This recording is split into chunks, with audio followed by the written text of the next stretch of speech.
On today's show, we are going to discuss the ultimate trade treat in Cleveland baseball history, as well as what is happening in and around Major League Baseball.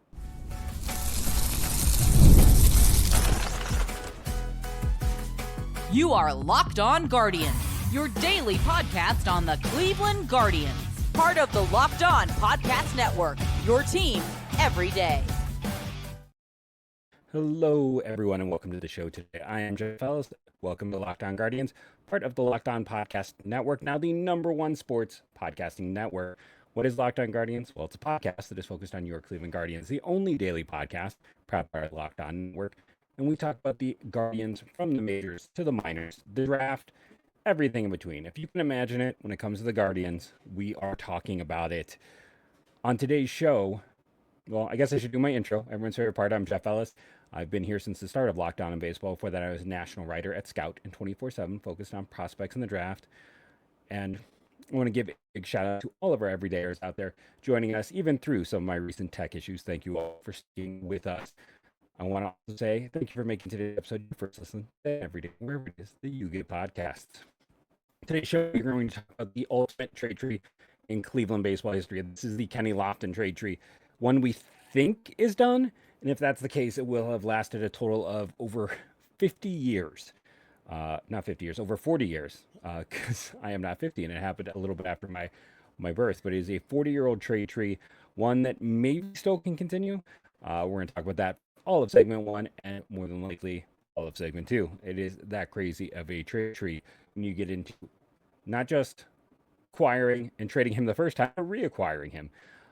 After that, we will talk a little bit about what's happening around the league. Old friend Josh Naylor signed a contract. We'll talk about how there is not as much power available as people would like to believe. There's just not as many power hitters in the outfield as our comments seem to show and or drive, or just people seem to show or drive when I talk with them. We're going to look at, the outfield and the power hitters, and if there's a little bit of time left over, I want to talk a little bit more about Justin's point from Friday, talk a little bit more about Brendan Donovan, because the comments showed a lot of people, I think, who just didn't quite get what Brendan Donovan brings. Again, focus on power over production is not where you want to be.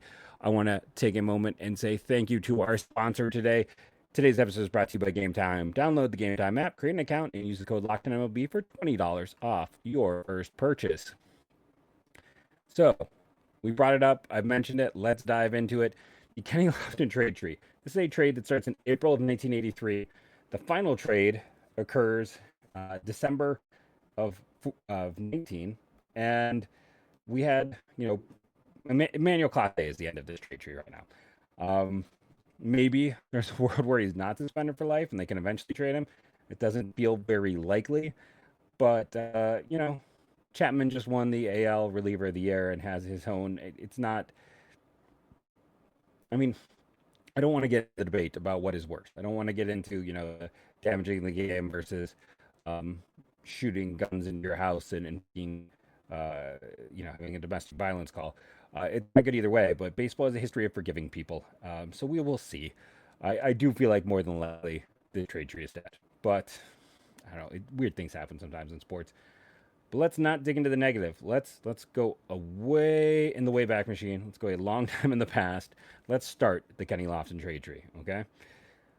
Here in April of 1983, Cleveland trades Jerry Dubinsky, former Cleveland State, I believe a shortstop who got to the majors, the Chicago White Sox for Pat Tabler. That's where this starts. Pat Tabler, if my friend Tom was listening, shout out to Tom, who was always a fan of Pat Tabler. Solid player for multiple years for the Cleveland Indians in the 80s. But in 1988, he gets traded to Kansas City for Bud Black. So we're continuing this line. You're gonna understand it a bit. I know some people are like, wait, I know what the trade was. It's Eddie Tompkins and Willie Blair. But hold on. So then they trade Bud Black, Toronto, for Mauro Gozo and Alex Sanchez in September of 90. The crazy thing about this is that September 16th of 90, it's back when you could have the waiver trades. So they trade Bud Black to Toronto that year. Toronto decides by November 6th of that same year that they want Alex Sanchez back. So they flip Cleveland Willie Blair. Willie Blair was, at least he was a major league talent. Sanchez, I believe, got to the majors, didn't do too much. Guzu, I don't believe did. So, Toronto trades Sanchez, then decides they want Sanchez back. So Cleveland gets Willie Blair. He is here for a year, is a starter for Cleveland. And then they trade Blair and Eddie Toppensee in December of 91 to Houston for Dave Rode and Kenny Lofton. Uh, Looking up Dave Rode, he was a relief pitcher, not much to talk there. Toppensee was actually a great find by the organization. I don't believe he was a Rule 5 find. If he was, he would have been like their best one ever. He might have been actually a Rule 5. They kind of stuck on the back of their roster, and he went on to have a long, solid career. And that would be a good trade for Houston. They hadn't traded a Hall of Famer on the other side of it. So Lofton obviously has many great years here in Cleveland. We know the story from 91 to 97. He is fantastic. Not long after the end of the 1996 season, when Albert Bell signs the deal with the White Sox, at least as a kid, this is what it felt like to me, that they traded Lofton in fear of losing him. That it was kind of a reaction after having lost Bell, realizing, we're not going to keep this whole band together. Make sure to get value, and they got great value. For those who don't remember, they traded Kenny Lofton for David Justice and Marquis Grissom. Grissom was supposed to be a minor down, and David Justice had a bit of a down year. And Atlanta at the time, the talk was they were trying to reduce contracts. So Cleveland gets David Justice, and he steps into the void. This is exactly what this team needed in the time period he was here. So we are at this point of the trade. This is where we have to start doing our branch offs, and this is where it's going to make this trade get even crazier, because we have to look at, they then eventually flip Marquis Grissom plus Jeff Juden. So let's go off that one. To get Jeff Juden, they had to trade Steve Klein, who we talked about recently on the show.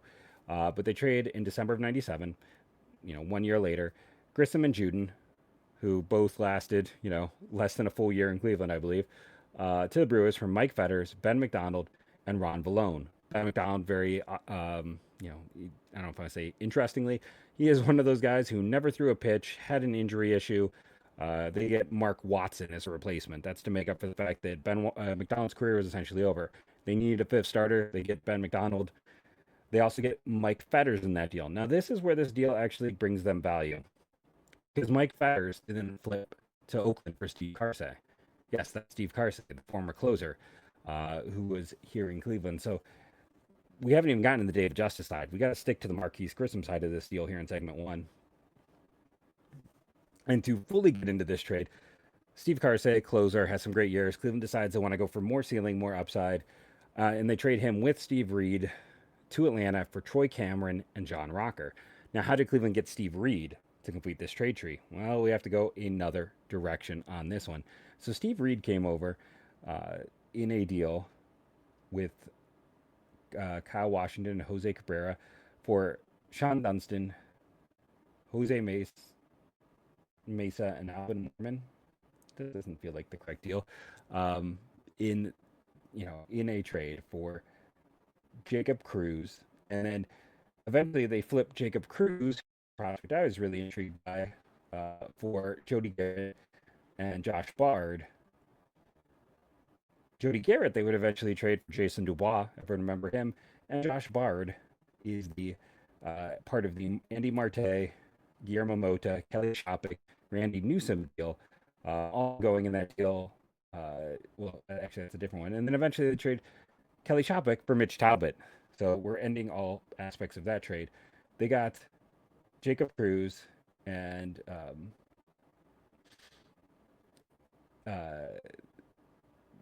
who they then, in a separate trade, so we talked about the Jacob Cruz one, my handwriting's starting me here.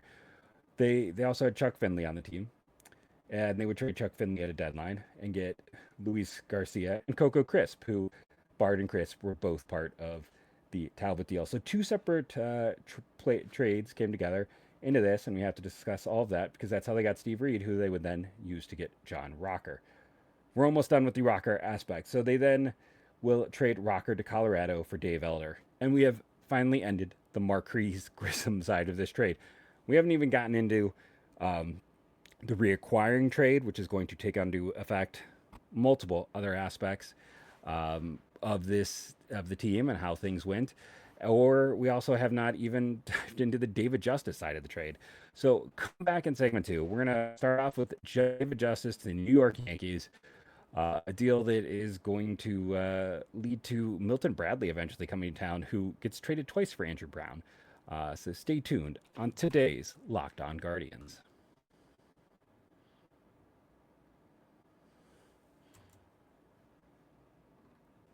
The NBA is back, and there's no better place to get on the action than FanDuel, the official sports betting partner of the NBA.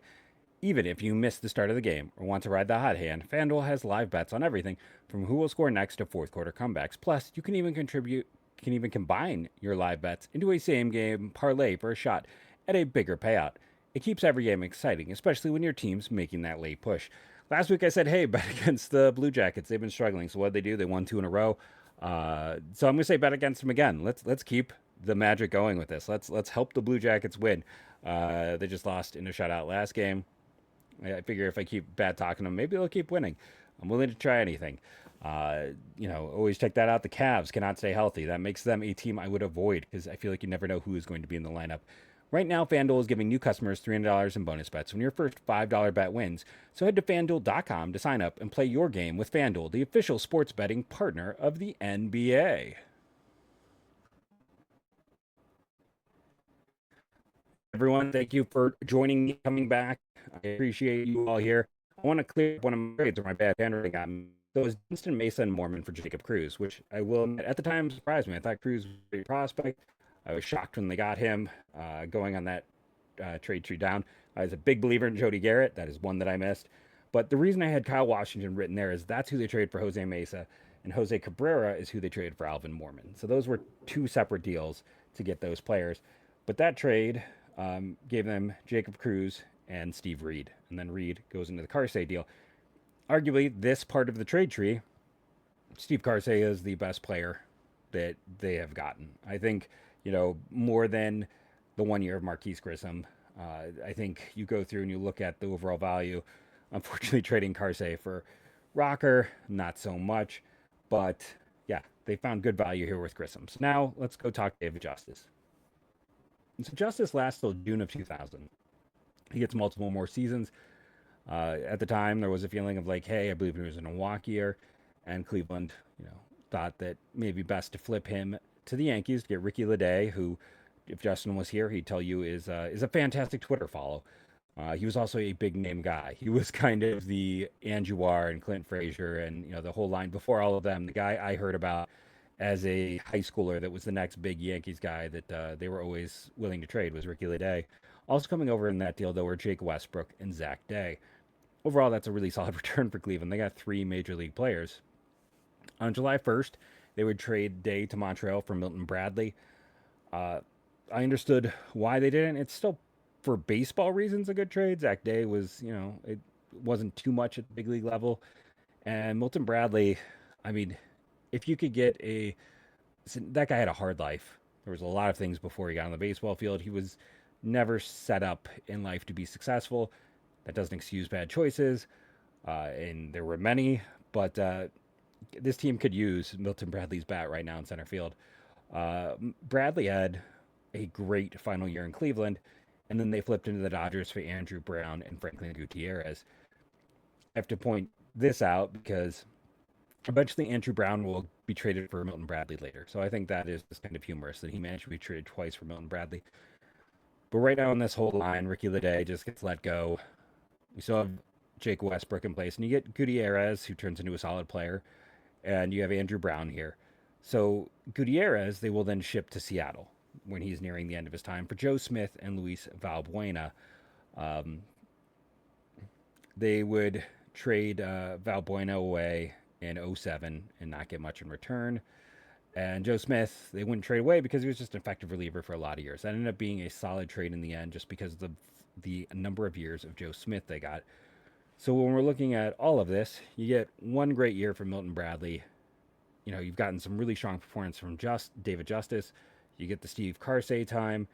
You get Franklin Gutierrez has a year or two that's solid in there. You're getting bits and pieces, right?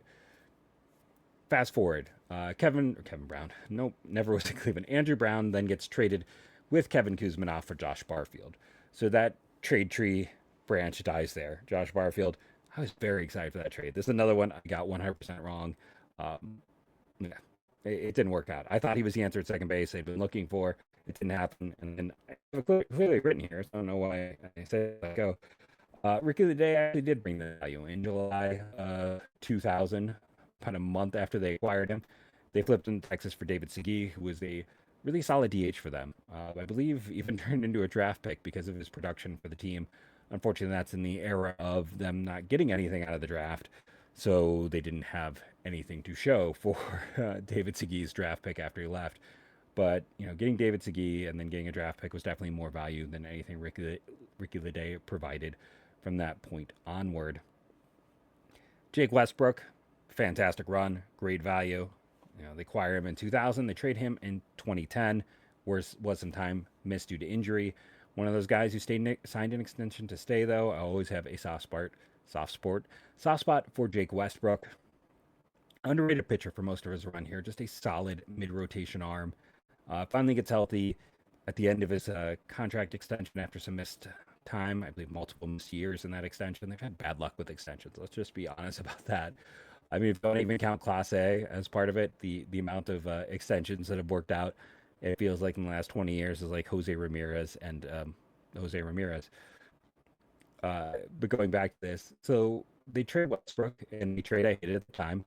All these pieces and parts, and they somehow ended up with only Corey Kluber, who was a guy who was older in AA, but missing a ton of bats. Again, very wrong on that one. Kluber, of course, is the best player they got in the end from all of this. But the nice thing with this trade tree, it started with, Jerry Dubinsky and then Eddie Taubensee, who they had acquired for free. And you're going through all of this and all of these guys, and you think about all of the important trades, all of the great players, guys like Kluber, like when they trade him for DeShields in Class A. No matter what you want to say, that's 2019. 2020, he's suspended. They got 4 great years out of Class A. It's kind of amazing the number of trades and the branching aspects and everywhere this went. I can show my bad handwriting for just getting through the Grissom side of things. I don't know how well that's going to show up on the screen. But we also have to talk about his return in 07 because this makes this trade tree even more interesting. So Cleveland acquires Kenny Lofton in 07 to help them out in the outfield, and they trade Max Ramirez to Texas for Lofton. Would get some games in the big leagues. Now, to get Max Ramirez the year before, in July of 06, they traded Bob Wickman to Atlanta. He was in a walk year. He hadn't a great year. Atlanta trades Max Ramirez, who was an interesting prospect at the time. I started back in about then is when I started writing about prospects, and he was like a top 10 guy to me back then. I didn't know a whole lot, but hey, he got to the big leagues and he was a catcher, but he was mostly a DH when he got here. But now this stands out because then you have to go back to the Bob Wickman deal. Right? How'd they get Bob Wickman? That's Richie Sexton, Paul Rigdon, Kane Davis, and an underrated piece is Marco Scutaro, who would make an all-star team, would have a lot of value. It's not just that they traded Richie Sexton in that deal. They gave up 2 future all-stars with Marco Scutaro and Richie Sexton. I would kill for Marco Scutaro from the Guardians type of hitter. Sexton, Rigdon, Kane Davis was actually the guy who had been a minor league free agent, but all the other aspects were guys they had developed. Those were players in the system. And that got them Wickman, Bray, and Steve Woodward. Bray was a free agent. Woodward, they let go. And Wiki became their all-time saves leader. So you got multiple closers. You got 3 closers. You got the all-time saves leader. You have the current all-time saves leader. You have 1 and 3 right now coming, in aspects of Lofton deals or going out to get Lofton back. You could field a whole team, right? Like if you wanted to really sit down and put together a team, it's very easy. It is kind of sad because you're looking at 83, so that's 17 years? And then we're in 25, so that takes us to 42 years, if I did my math correctly. 42 years of value that is going through this trade tree for all aspects. I know we tend to concentrate on our parts. I want to expand the whole thing, show just how deep in Indians/Guardians lore this trade goes and the impact it had on this franchise. Let me know what trade trees or drafts or other historical pieces you would like me to handle next. People have been saying they like the history, so I want to lean into that during the offseason and give you what you want. So make sure to comment below. Is there another trade tree? Is there a draft year? Is there a draft round? What would you like me to cover on the next historical piece? We're going to come back from break, talk about Josh Naylor's re-signing in Seattle, We are going to talk about how power is not quite as readily available as most people think on today's Locked On Guardians.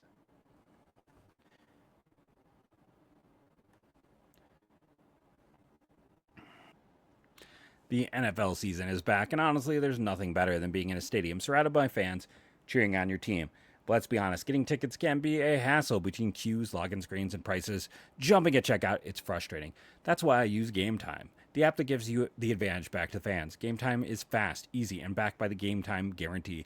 You always get 100% authentic tickets delivered on time and at the best price. Plus, all fees are included, so the price you see is the price you pay. And that is what I love about Game Time. They are not trying to trick you.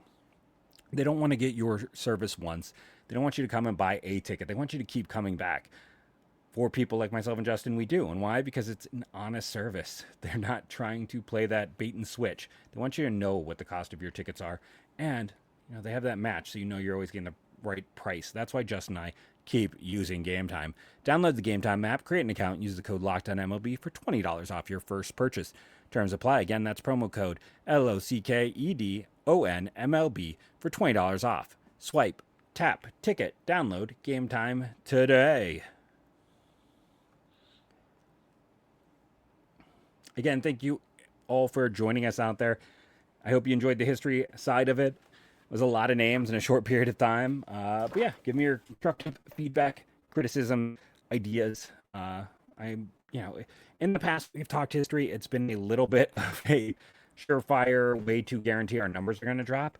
But over the past few weeks, it's actually been a way to see some numbers increase. So I like the history of the game. I like to dig into that. Show me by watching, listening, and commenting that you're enjoying that as well if you'd like to continue. That's how you vote, right? You can vote for content, tell us what you want by showing up. So thank you to everyone who has. A few quick notes. One of our listeners at Drew commented to me that I might have it wrong on the MLB comp picks. And I did some digging on this, and I think he's right. And I think this is one of those things that has changed when they changed how comp picks were done. Like, you used to be able to lose those competitive balance picks. I talked about how they would lose a second round pick this year. I think from here on till the end of time, the only thing Cleveland can lose is a third rounder for signing a free agent, which makes it even more likely, right, that they would want to sign a free agent. And he brings up the A's here, but the thing with the A's is they traded their pick. So we can't use them as a baseline because they traded their comp pick last year for Severino. I was going through some recent teams who have signed players that would cost them a draft pick. And the crazy thing was the number of times that they had also traded their comp pick in that year. So I was trying to go through, find examples, and I actually had to go back to the Twins with Carlos Correa. And that was the first year in the new system. And when they signed him, they lost their third rounder. They didn't lose any other picks. So it looks like I had that wrong. So shout out to Drew. Sorry I had that wrong, but it just makes that point from last Tuesday's show, I believe, even more dead on. They're only going to lose a third rounder.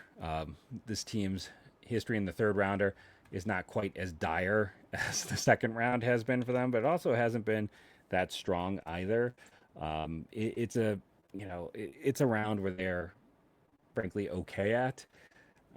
Either way, though, and other people point out it doesn't matter about your draft pick; it matters about the pool money. It means it's an even lower pool value overall for this team. So I don't think it's going to stop them, is basically the long and short of it. I don't think there is a concern or situation where all of a sudden this team is going to get held up because of a third round pick. Like, I think we can safely say, and as we learned later on last year with Pivetta, if they can get a guy on a 3-year contract, they'll take that gamble. They'll take that risk. It's just harder to get a lot of guys on a 3-year contract. For those wondering, in the third round, greatest pick is Dennis Eckersley, then Alan Ashby, Aaron Savali is 3, 4 is Jerry Dipoto, 5 Chad OJ, John Nunnally at 6, 7 Ryan Garco, 8 Richie Palacios, 9 Jensen Lewis, 10 Tony Wolters, Mark Batias, who I was never a big guy, is 11, Scott Lewis 12, who kept getting hurt. So it's again, if you get rid of Eck, it has been even worse in the second round for this franchise, which is what you expect. So again, thank you to Drew, A, for listening, and B, for the kind correction. Yeah, I get things wrong sometimes, so I appreciate when guys like Drew or Fever Dog let me know so I can correct it. So let's talk. Josh Mariner is re-signing with the Nationals. Josh Naylor is re-signing with the Mariners. in the range from what we know right now as of recording of 90 to 100 million over 5 years. So they're going to get, because his birthday is in late June, it is considered to be more of his age 29, 30, 31, 32, and 33 year. I understand if you wanted Naylor, say, in Cleveland. I will say the day they traded him a year ago, it was a lot of people kind of talking about um, how they were happy he was gone. This past year, he was worth 3.1 WAR. His career WAR is 8.4. He was almost half of Baseball Reference WAR this year. So it does feel like they're paying him off of a career year. I'm curious to see where it goes from here. It's interesting because the home runs did regress a bit. He got to 20 after the 31. As a guy who's moving into his late 20s, who's a bigger dude first baseman, have not aged particularly well. So we'll have to see. But I understand why Seattle did it. They don't have a ton of internal options. They're probably going to lose Polanco and Suarez, knowing them and what they have said. So they're going to have to find some ways to internally to build and get better. But they're making a gamble on Naylor, and Naylor is, he's a player with some risk, and that was always what we talked about on the show. Cleveland never had by all accounts we've heard that he talked about maybe an extension of points, and Cleveland didn't want to open that door. And I think it's because first baseman tend to not carry as much value. Some of the conditioning aspects and some of the health issues there. He also had one of his first full health years last year where he didn't in 2024 he was also healthy for almost the entire year in Cleveland, played 152 games, but he was pretty beat up, and he wasn't even a 2-win player in Cleveland last year. It was kind of a bit of a down year in spite of the home runs, because everything else around the home runs went down. 2022 was the only other year he's had over 2 wins as a first baseman. I get it though. Like Seattle, there is what he brings in terms of the intangible, being a leader, firing guys. I think a lot of that. I want to prove wrong. Like, like him, I want him, and you can look at me. I'm not the smallest dude myself, as I've moved into my 40s. So, I mean, I think I might weigh the same amount in one of the listed weights I saw for him. So, when I look at that, like my dad raised me to, like, my dad was a Cecil Fielder fan because he liked guys that look like him, as he put it. So I want Josh Naylor to prove me wrong. Again, I will be very glad if Josh Naylor ends up being, a lot more successful than I anticipated or the Guardians anticipated during his time. Moving on from Naylor, a lot of people have been saying Cleveland needs to add power. I want to throw this out there. Just want to kind of explain power hitting outfielder. So the idea of a power hitting outfielder. If we look at every outfielder in baseball last year, there aren't that many power hitters. And if we say that 25 home runs is a power hitting outfielder, there was a grand total of 23 of them in baseball last year. Of those 23, 7 of them, almost a third, were Mets, Yankees, or Dodgers. 3 highest payrolls. So then you have 27 other teams roughly splitting up, 16 other players.